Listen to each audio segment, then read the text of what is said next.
You seem to attract people that have really interesting points of view and backgrounds. I think people make the difference. People do make the difference, but yeah, for sure. Is that intentional? Is that something, are you intentionally looking for, okay, this person's got some unique ability and I want it? Yeah, of course. I mean, I think that that's what makes companies different and adds capabilities is the different skills and talents of the people that are on their team. And so in many ways, that's one of my biggest jobs is to collect interesting and talented people for our organization and help put those skills and talents out into the world. Well, it was Hutton Construction when you started back in the day, right? I mean, you didn't come in with that mentality, right? Like the reason I'm here is to find unique people. No. How did you enter your business?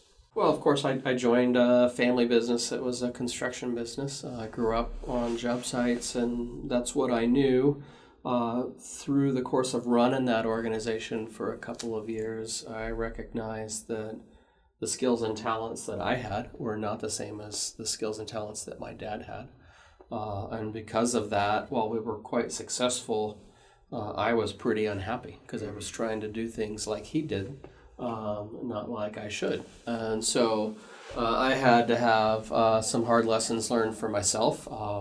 Resulting from that was some changes in roles for me within the organization. And then the next iteration of that is recognizing that everybody's built uniquely and that we all have different skills and talents. And an organization is most successful when they let that be true and let people be themselves and leverage those skills and talents for the benefit of their team members as well as their clients through the organization. And so the changes that we've had as a company are partially a result of that, right? So today we do far more than just construction. We have architecture, facility services, energy stuff, and we're doing some consulting stuff through the Sevenfold brand. And some of that is a result of really talented people that were already in our organization blossoming into careers in unique areas that didn't exist before we created those opportunities. The other side of the equation there is we had clients saying, hey, can you help us with this? Can you help us with this? And so we've grown our services from the supply and demand side of the equation there. But that's how we got there. That's how we got here. Okay, I want to go back to, because this is remarkable that, when you're the next generation, that dad was the leader, mom was the leader, uncle, and that's often the mistake that we make is I'll just do what he did or she did. Yeah. And you don't have is it maturity or just reference point to say, we're different. My talent level has to be different just simply because of where we are in our lives. Well, I think it's a few things. One, organizations develop their own inertia. I have a lot of momentum going in the direction that's made them successful for years or decades in some cases, and so it's hard to change in those circumstances because we know what's been successful, and so we want to continue that. At the same time, though, everybody is different, and we've got to sometimes change.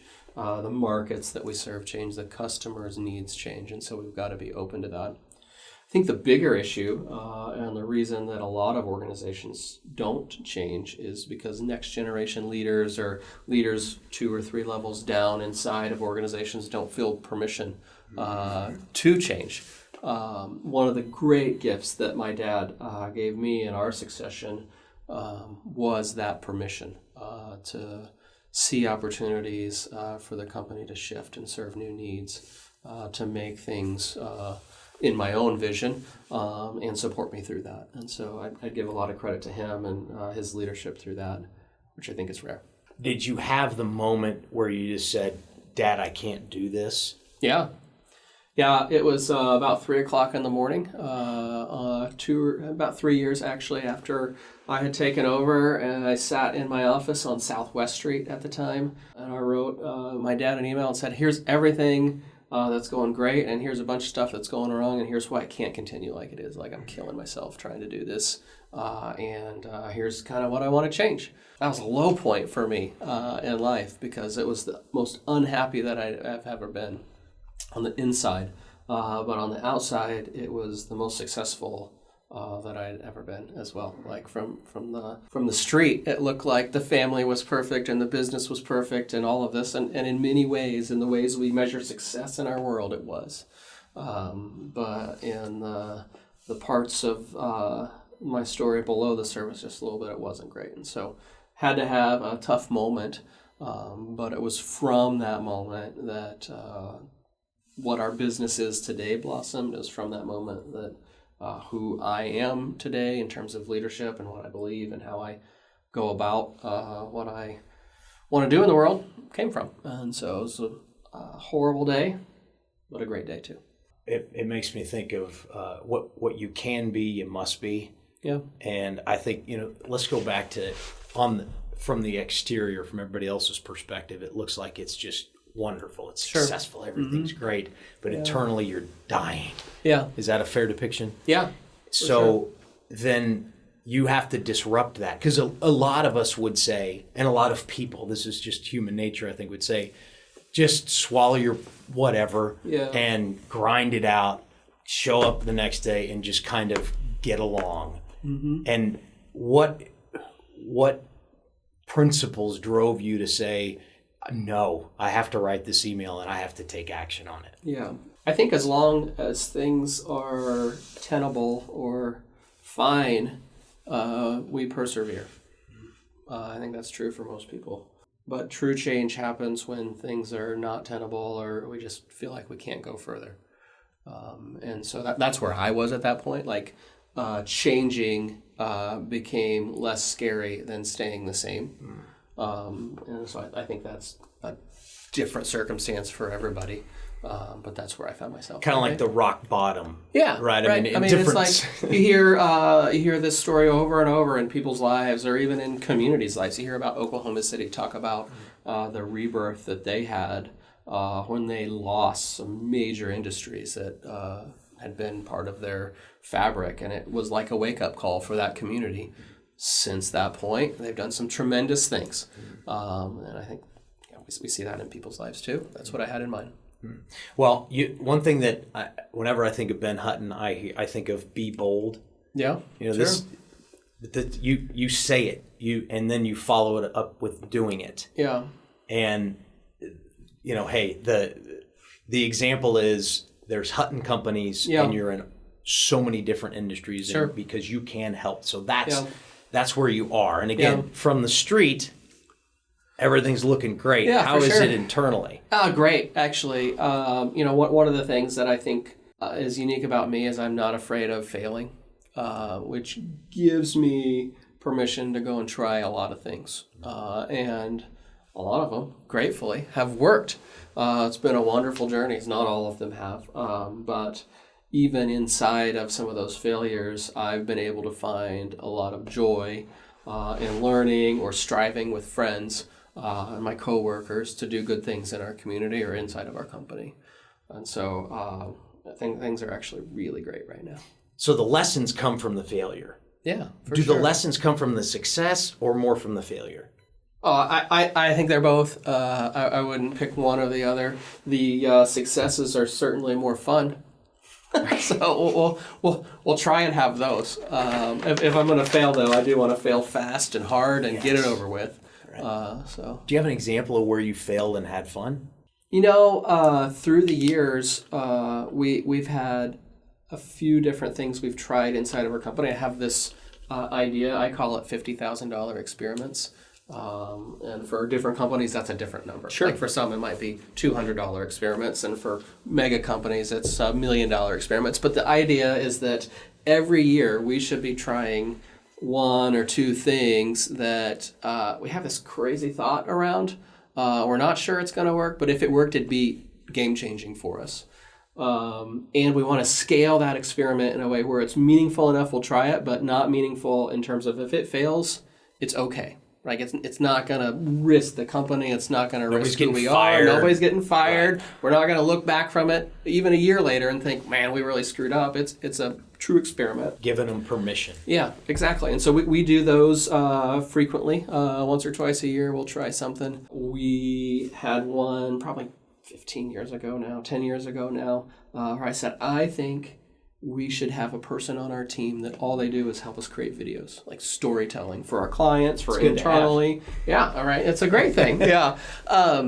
But for a construction company at the time, small company in the industrial part of town, that was like, what are you doing, Ben? Like, I literally had people ask me, like, what are we doing? Like, why are we doing this? And the frame was, hey, it's an experiment. We're going to try it for this year. And if it doesn't work, then we won't do it. Within 6 months, we had people saying, like, we should have a couple of these people, right? So that was a very successful one. How did you gauge the success on that? Like, we often, when an entrepreneur is scaling the company, you got to go, okay, I'm keeping score sometimes in different ways. Yeah. How did you keep score on that? That one was mostly about internal engagement. Excellent. So as a construction business at the time, we were very distributed. We had 30 job sites going all over the state. And so our ability to talk to our own people all at the same time was limited to just once or twice a year when we had big events. And so for us, that was a move for internal engagement, so we could make sure we're telling everybody the same thing at the same time and have an easy way to communicate. So that was that one. Culture was built out of that. Yeah. By the way, that's why we have Who Builds Equity. Yeah, for sure. Yeah, I think this is great. I mean, it's an opportunity for you to talk to different leaders inside the business or customers and get everybody on the same page about the things we care about as an organization and what makes us successful. Yeah, without a doubt. Okay, so that's really cool, and you took action on that, and that was one of the first things. Yeah, and you had fun. Had a blast, and everybody else had fun too. We've done others that didn't work out. It was 7 years ago that one of those experiments was around data and metrics that I wanted to do, and I tried to at the time. Hire somebody to pull all of our information into a single system and automate a lot of the metrics that we had at the time, and it was an absolute failure. Like, we just couldn't make it work. Not to any fault of the person that we had working on it. It's just our organization wasn't ready for it. Our IT infrastructure wasn't ready for it, and so we weren't successful. Now, we learned some of those things we had to get ready, and some of those things helped us shape our strategy from an IT perspective going forward, or shape our strategy from a accounting or management oversight perspective. So we still learned from it. We still had fun doing it, but it was a failure. Do you put some of them on the shelf and say, just not yet? Like, we got to come back to that when maybe the technology is available. Sure. I mean, I think there's always things, as a leader, you've got to know when to push or when to pull back. I mean, timing is a lot of everything that we do. That's one of the learnings that I've had as a leader is, I have this unique ability to come up with amazing ideas. I think they're amazing. But I can come up with a ton of amazing ideas, and our organization only has the ability to absorb one or two of those at the same time. Because they're all busy doing the business of what we do every day. In the beginning years, I would all the time share, like, hey, let's do this, let's change this, let's read this book, let's go to this class, whatever that was. And I was wearing people out with that. And so as a leader, I had to learn to pace and measure those things carefully if I wanted them to be successful and be adopted across our organization. And so we have to meter them out. I think you've actually done this with that Peter Diamandis is. Mm-hmm. Because I think you attended the strategic coach. I did, yeah. I was a strategic coach guy for 5 years. That was the first place I learned of Peter Diamandis. But he says we need every entrepreneurial organization, which I think you would say Hutton is definitely an entrepreneurial organization, needs a department of crazy ideas. Yeah. And that's me. That's you. So like that's my department at our organization. And I enjoy it.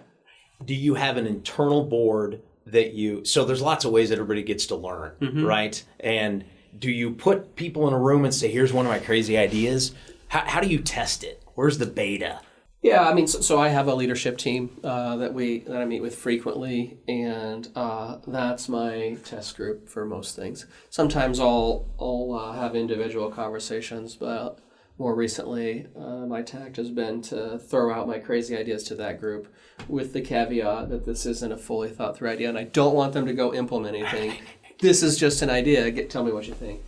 Like, you actually have a room that you built that, in my opinion, maybe it's not, but you have several of them because the way you've constructed your headquarters in Delano, Wichita, USA, which is a super cool, that's a we love being there. Renaissance. Yeah, love being down there. It's awesome. Yeah. So, and thank you for continuing to lead in showing Wichita can do cool stuff, which I think we've all agreed on. Anyway, you have rooms there that are just very, very different. They were all intentionally thought. Yeah. You're a builder, an architect. Sure. But tell me about some of those rooms that really are just, like, you wouldn't find those in most places. Yeah. Well, different meetings are different, right? Some meetings are formal, and we need a boardroom for this, and to make sure that the environment matches the gravitas of the decisions that you're making or the conversations that you want to have with a client. Other times we're having meetings that are much more interactive or casual, and we want spaces that fit that. And even more than that, now we have a lot of meetings that are online. And so one of the rooms that we have is like this theater almost that is set up for hybrid meetings that lets our design team present potential schemes to clients in a theater type format or have a really interactive online meeting. And so, we tried to build spaces that fit the needs of the different meetings we have instead of fitting the meeting to the room. When did you move into your current headquarters? Basically, as COVID was winding down. We were building that during COVID, which was a weird time to be building a brand new office space. But we moved in there in 2020. That's exactly why I asked the question. Yeah. Because here you have, I remember, Ben, people said to me, in 2020, when 21 is coming around, what are you going to do? Yeah. Because they know I see people, see the people. Yeah. Don't know any other thing. Yeah. This is the best. Yep. For me, I love it. Yeah. And they would say, what are you going to do? Like, we're not going to do this anymore. Yeah. You know, people at home and this and that, and it's all the. Now here you are with a massive capital expenditure. Yeah. How'd you think through that? And did you say, is this one of those mistakes? Well, I mean, I definitely thought about it, but I didn't really have a choice because we were half done. And so the only thing worse than having an office building that's empty is having a half-done office building. And so we were going to complete it, and so we pushed forward and did the best we could. And it turns out that what we built is perfect. Awesome. Because it's flexible and it matches how work happens today.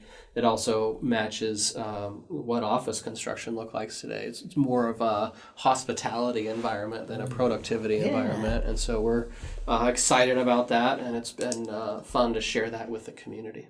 Man, we talk about customer service, which most people think, oh, well, that's for hospitality. But no, right? We're all in the customer service business. I mean, that's what we do. So, that's right. Yeah. How do you temper your expectations on your boldness? And here's what I mean by that. One of the first really big things that you brought to Wichita was the Global Leadership Summit. Now, you probably did things before that, but that's the one that I personally remember. Yeah. And you know, and it's great and it's wonderful, and then it changes course itself. Yeah. So do you see that as a success? A bold idea that we were just going to ride it as long as we could? How did you see that, and where were your expectations on an idea like that? Sure. Well, for your listeners here that aren't familiar, the Global Leadership Summit is a leadership event that's been put on by a church out of Chicago for decades.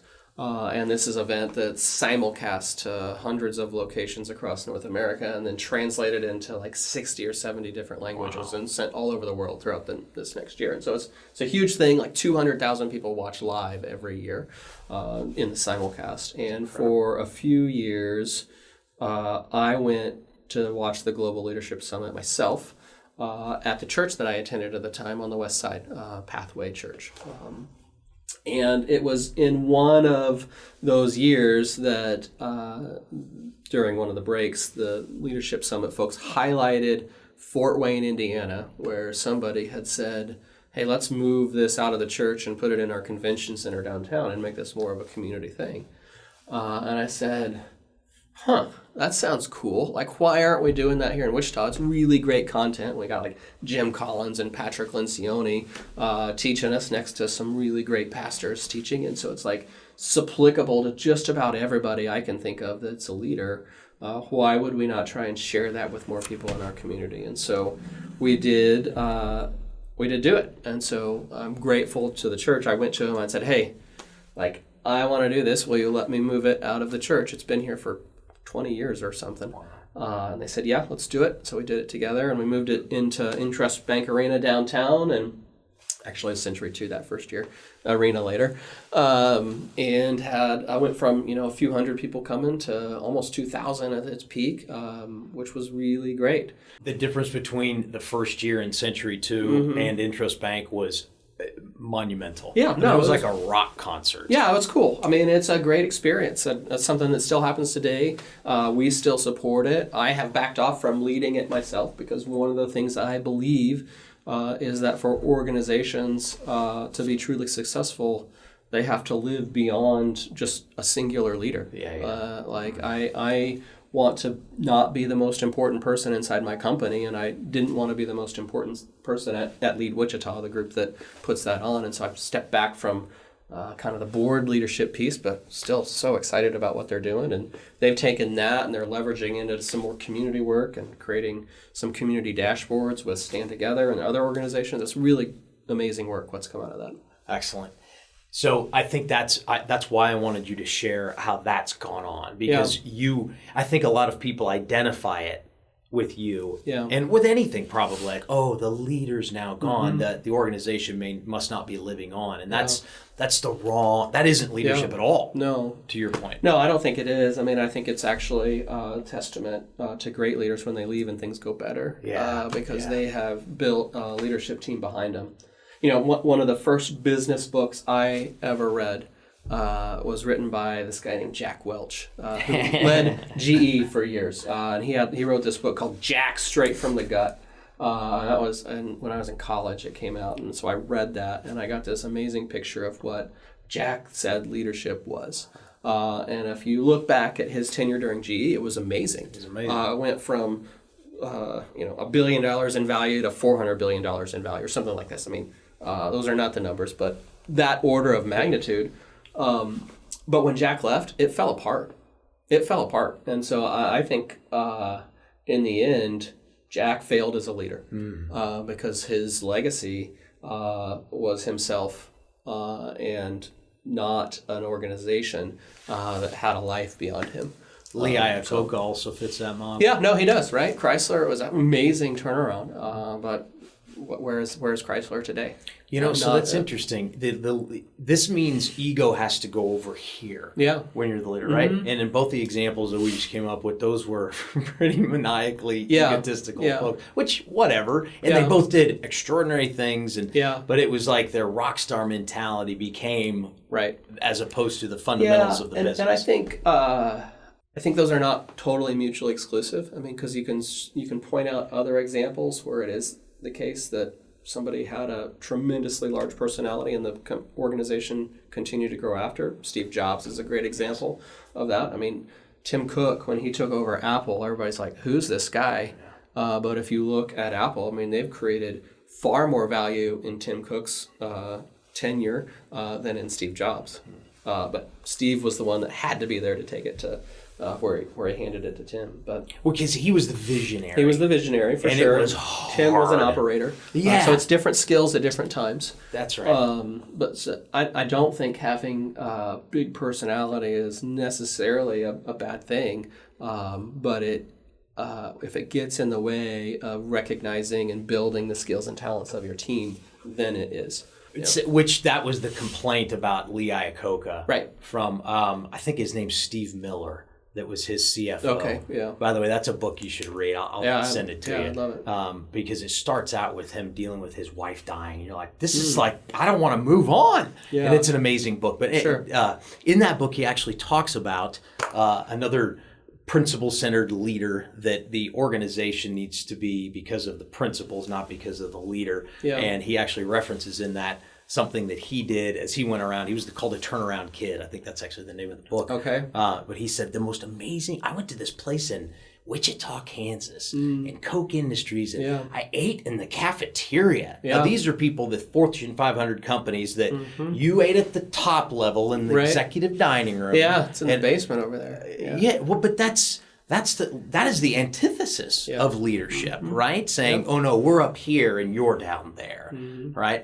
Anyway, so he goes and he said, and I see Mr. Charles Koch sitting there, not at his special table, just any old table. In fact, I believe it goes, he walked in and said, I'm going to sit down with you guys. And they're like, yeah, okay. And they make room. But anyway, that made a huge impact on him. That's, I think you'd agree, a good company to look at that says, hey, leadership is not about the human being. It's about these principles. Have you put some guiding principles in at Hutton Companies so that the leader, can evolve out, much like it did with the global leadership? So we have spent a lot of time thinking about that part of our organization, and we have two things that guide us in that regard, and that's our purpose and values as an organization. So our purpose, we have a statement that says, we exist to build life into our team members' dreams, clients' vision, and community's future. So we put them in that order with those specific words very intentionally. So we believe that our success is predicated first on the success of our team members.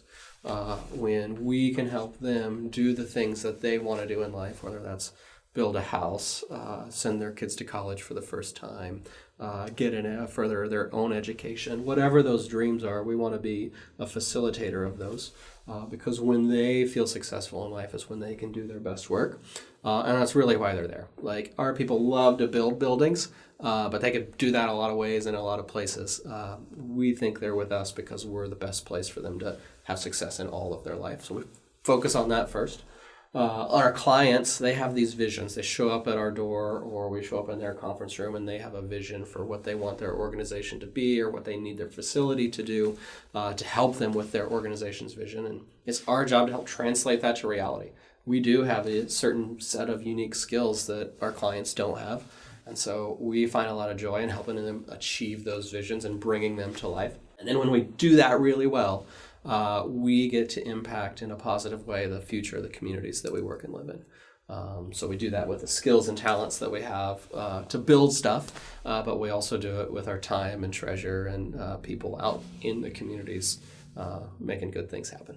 Well, it's intentional, it's true, and there's example after example. Yeah. You are living that. And I'll give a perfect example of that, and it's your relationship with Equity Bank. Yeah. The Hutton, your fingerprints are all over. We are, literally, From this building that is our headquarters that I just got to say, I've driven by this building many, many years, as you have. When it was, doesn't matter before, it wasn't a particularly pretty place, and you drive by it now, and it is a beacon. It is beautiful. It is unique. And what's really cool is Equity Bank spread out across the middle of the USA in a huge fashion, a broad footprint. And if you go to Great Bend, Kansas, or Kirksville, Missouri, you see these gorgeous buildings that all have the same culture because of the design and the vision. Sure.